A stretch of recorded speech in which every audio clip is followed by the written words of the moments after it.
Welcome to the Shakaama Live Show with your host, Shakaama. I'm going to throw out some numbers at you. 1% of all the yellow cabs in New York are driven by women. 30% of all taxis in New York are driven by women. 60% of all taxis that are actually used are hired by women. Women start businesses 2-to-1 to men. So twice as many women start businesses as men. Yet a very small percent, something like 3% of them ever make it to $1 million. And for a business to make it to $1 million takes a very tremendous amount of effort to not actually make money to get to $1 million. Because the nature of business is that the volume comes in and, you go 10,000, 50,000, $500,000, $1 million. And you can do that within months to even a year. But for whatever reason, women-ran businesses are really sort of cursed that they do not make $1 million. Now, there is this constant barrage of, let's put women into the board, let's have women CEOs, let's have women officers in the companies. Why is this? It's because they don't actually want to stress anything where a woman actually is really empowered, because that's the buzzword, empowerment of women. They don't want to stress anything where women are really empowered. That means, hey, girl, start your own business, because they know if a girl starts her own business, more than likely she'll be broke. She'll go broke. She won't even make it past a year. And even if the prospects are fantastic for her, she won't even make $1 million. Whereas, if they insert her into a male-started business with a diverse board, more than likely she will, in fact, come out just equal to men. That means she will be paid more than men, she will make millions, and she will have a comfy job. And very likely, they will be very hesitant not to fire her for incompetence, as they do for men. For instance, I believe it was Ford.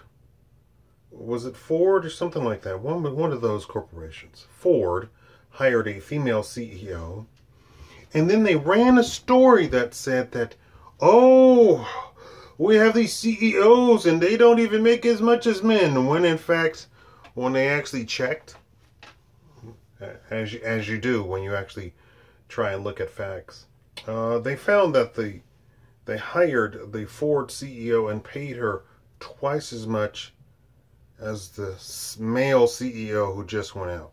Twice as much. And they found that it was an industry practice that they pay women twice as much for CEOs, for officers, all the way down to a run-of-the-mill pharmacist. Women make way more money these days than men. But we're still bombarded with this crazy notion that women don't make that much money. Now, I have reported to you that the black wealth in the United States is something like 60% of that of white wealth. And even when we're talking about wealth, even the poorest of the poor white people, in terms of wealth, are wealthier. You measure wealth by assets, income producing assets, papers, and stuff like that. And even assets that they could sell. You know, like a house. A house isn't truly an asset. It is a depreciating bill that you later on try. And this is why there was this whole push to, or there is this constant push to up and up and up housing prices to turn a house into an asset. A house is a losing purchase. Same thing as a car, right? You would never call a car an asset because a car, unless it's an actual taxi, does not generate income. An asset has to generate income. Now, hopefully, if you invest in, fine arts, very rare watches and stuff like that, very rare wines, hopefully that will appreciate in value over the time, and it will turn into an asset. But for the most part, those purchases are not assets. The whole investment is a sort of gamble that it will turn into something more valuable down the road. So this is why we had the housing crash, because they were trying to turn something that was not an asset into an asset. So we have women who are the largest consumers, who are the largest purchasers, who control most of the money, who take most of the money as far as taxes and government is concerned. And they are not, in fact, succeeding in anything. They're not succeeding in business. They're not succeeding in entrepreneurship. They're not even succeeding in investments.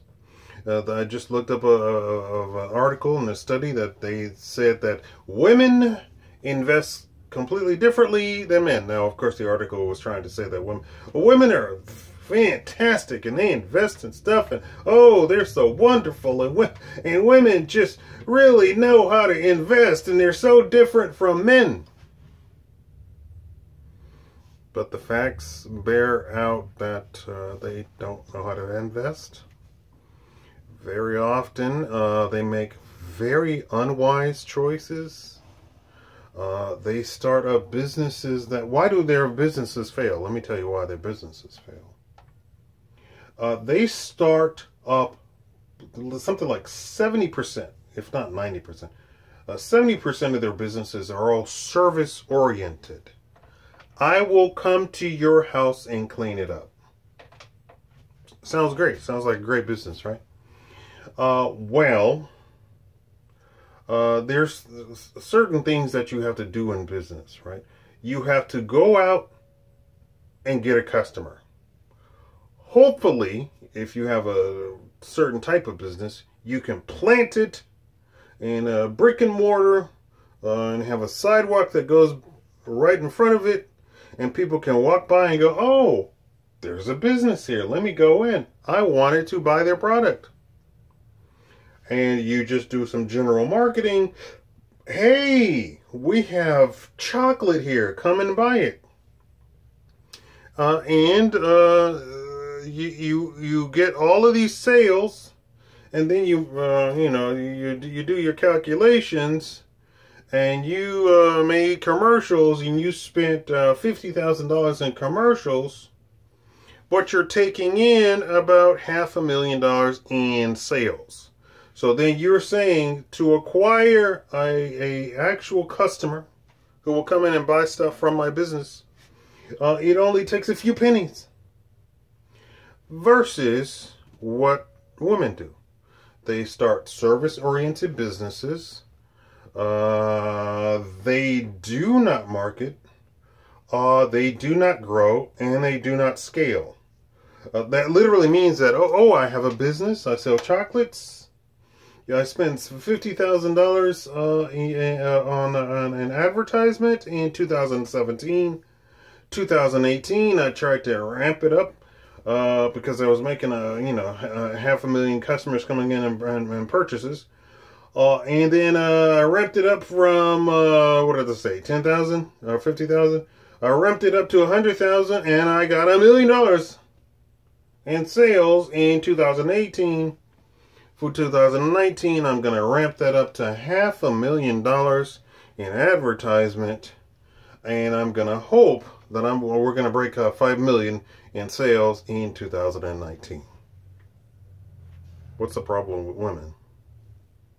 They don't market. Most of their businesses are at home, and they're service oriented. So it's not something that people could walk by and go, "Hey, I want to get chocolate." No, this is a maid service, and it's something that is more than most likely a luxury in my eyes. And I can clean my own house for free. Or it would only cost me time and wasted money for that time that I'm spending cleaning my house. But it's free, per se.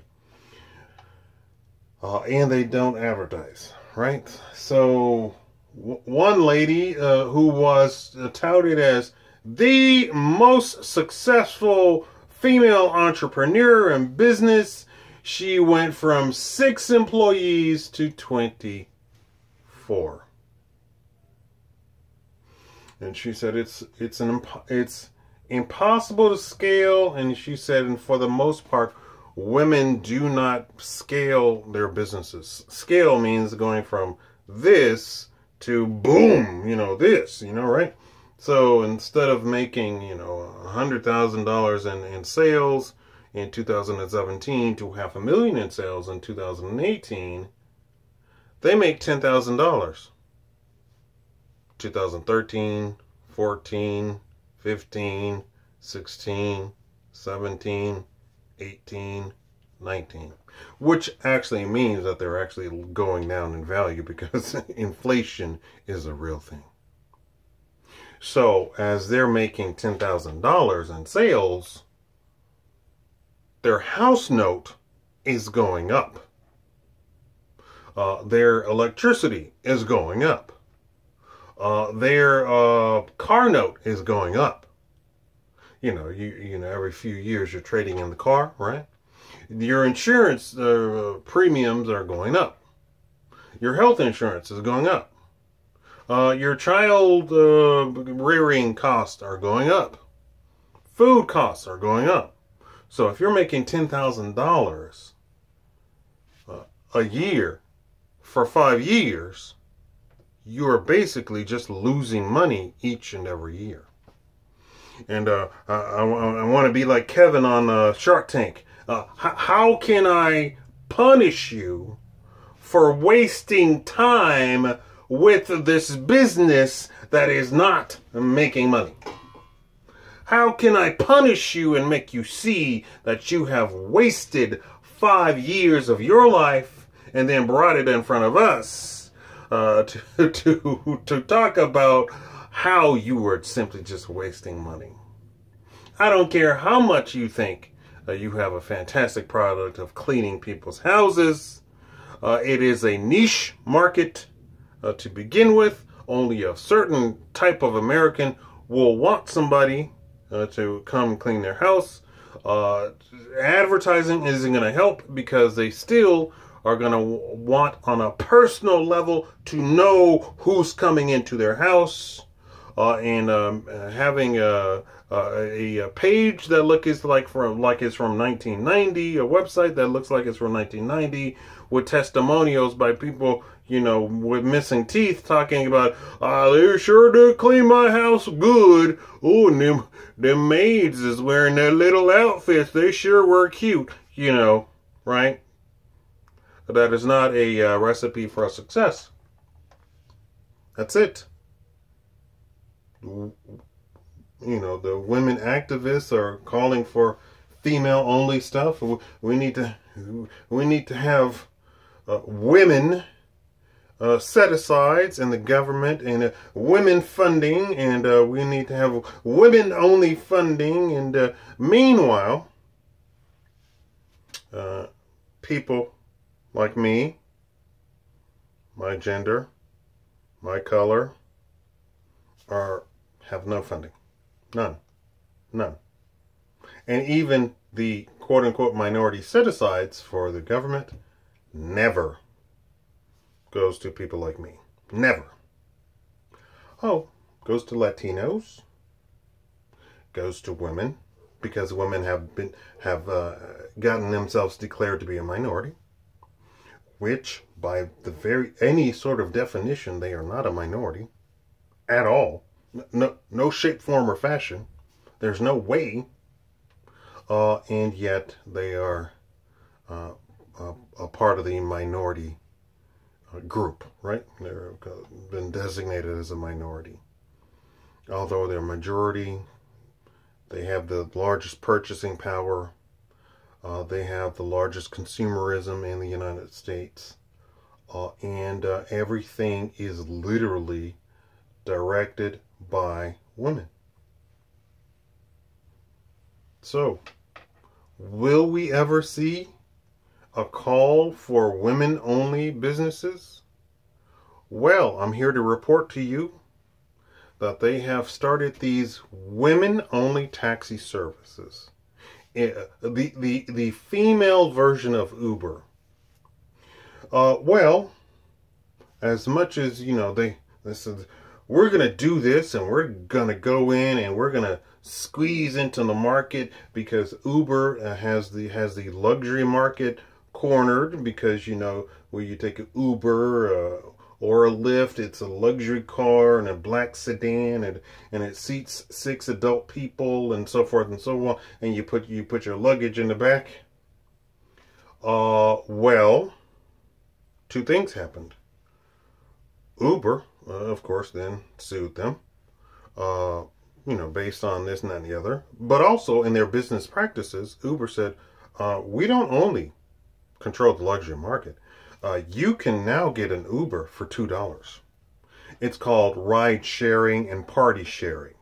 So you can click on your phone, indicate that you want the cheap version, you want the ride share, you want the party share, and you can go from here to Botswana on $2. You'll stop along the way like a bus, right?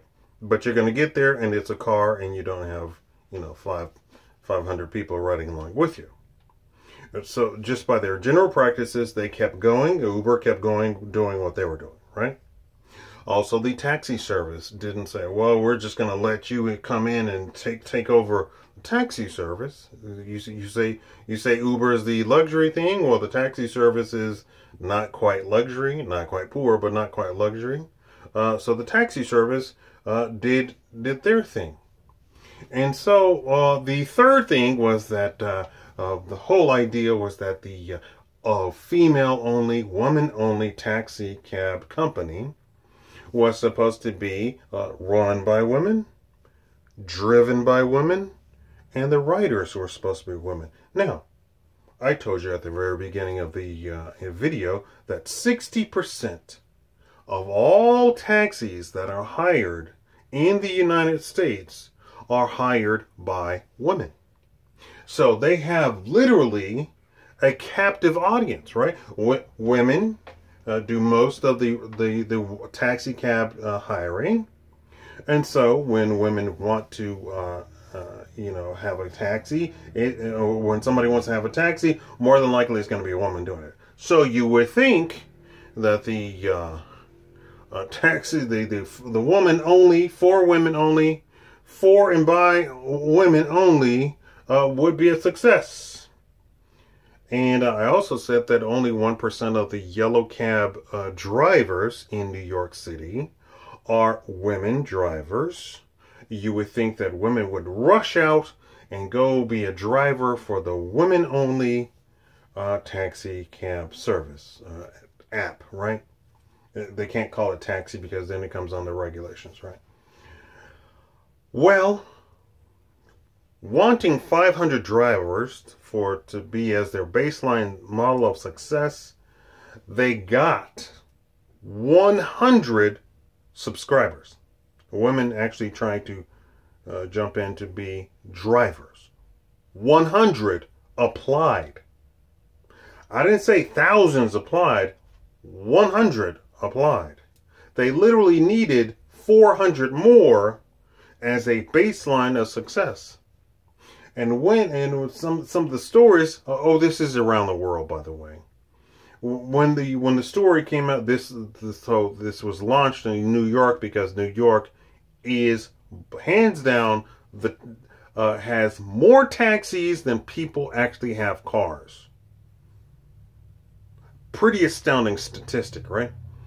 So around the world, people said, "Well, I tried to get the woman only taxi service and could never find one." So here we go. I took a taxi, I took an Uber, I took a Lyft, I took something else that was available right there, and boom. Now, of course, there's also the legal ramifications of this. Okay, you don't call yourself taxi in your business name. You don't mention the word taxi anywhere in your business. Okay, technically you're doing that correctly. However, your business is saying that it actually denies men from riding in your service. Illegal. Why? Because there's no such thing as a male-only anything. Doesn't exist. And there you have it. The female activists are, they're in a quandary. They don't know what to do. Well, we can keep saying that, women make less than men, but it's not true. It's not even close to true. And in fact, when you look at certain statistics, under the age of 35, hands down, no matter how you look at it. The proof was that if you took all of the men and all of the women, then you could see that, because of stay-at-home mom, part-time jobs, and so forth and so on. Becky going to her daughter's recital, that women work part-time, they work for less hours, they work for less pay, and they take lesser paying jobs. If you took all of that, women make less than men. And then they said, if you took all of the CEOs, women make less than men. By a fraction, right? By a fraction. Literally, we're talking about 10 million a year versus 9,999,999 for the woman. But when you dive down to 35-year-olds and under, if you took all the 35-year-old men and all the 35-year-old women make more than men. They don't stay home. They're not married. They don't have children to take care of. They don't work part-time. And the millennial men are unemployed, not in the labor force, have all sorts of health issues, all sorts of stuff. So then everything completely is destroyed in those instances. There is no argument that women make less than men when you dive down to 35. Even though the horrendous, let's take every single man and every single woman, you get this huge gap. It doesn't exist under the age of 35. It goes the opposite way. Also, like I said, I've said this before, black wealth versus white wealth or versus Asian wealth. Asian wealth is ahead of white wealth due to business ownership. Something like 1 out of 3 Asians actually owns a business. 1 out of 20 whites own a business. 1 out of 300 blacks own a business.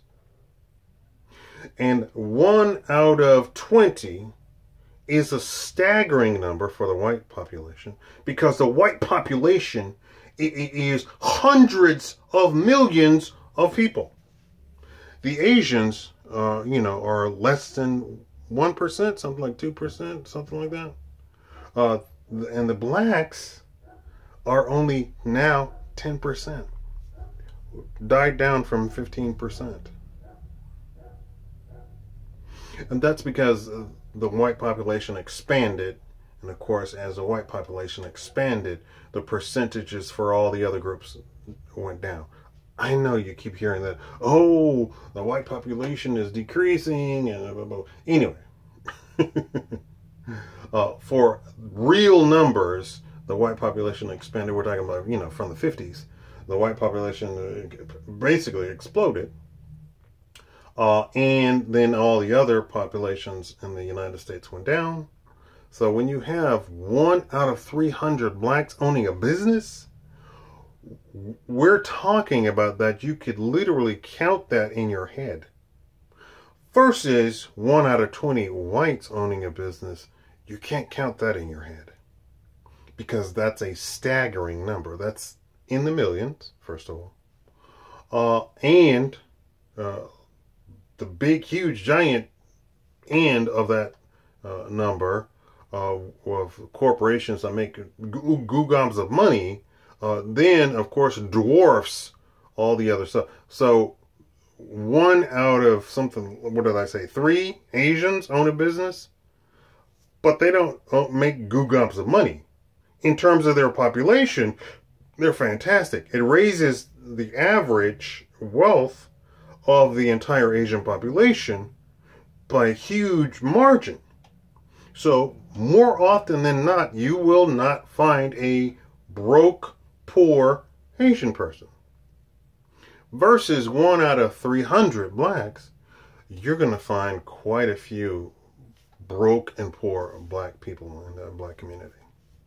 So the answer is we need to get something down to something like 1 out of 10 blacks owning a business. Now, as far as the female population is concerned, they own businesses, so the numbers are there. It's what type of business do they own? This is why there's this tremendous wealth gap, tremendous income gap, because even the biggest indicator of wealth in the United States, that's owning your own business, is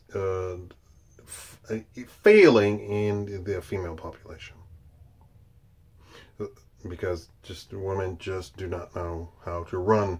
If we're going to step back and judge objectively, women just do not know how to run businesses. They don't know which business to choose, and they choose all of these businesses that will never ever increase or scale. So they're not going to have 100,000 people working for them. They're not going to have millions and millions and millions of dollars of gross income into the business. It's not going to have it. Thank you all for watching. Please donate to support the channel. PayPal.me/Shakaama or CashApp.me $Shakaama. That's /. I'll leave it in the info box and then comment. Thank you all for watching.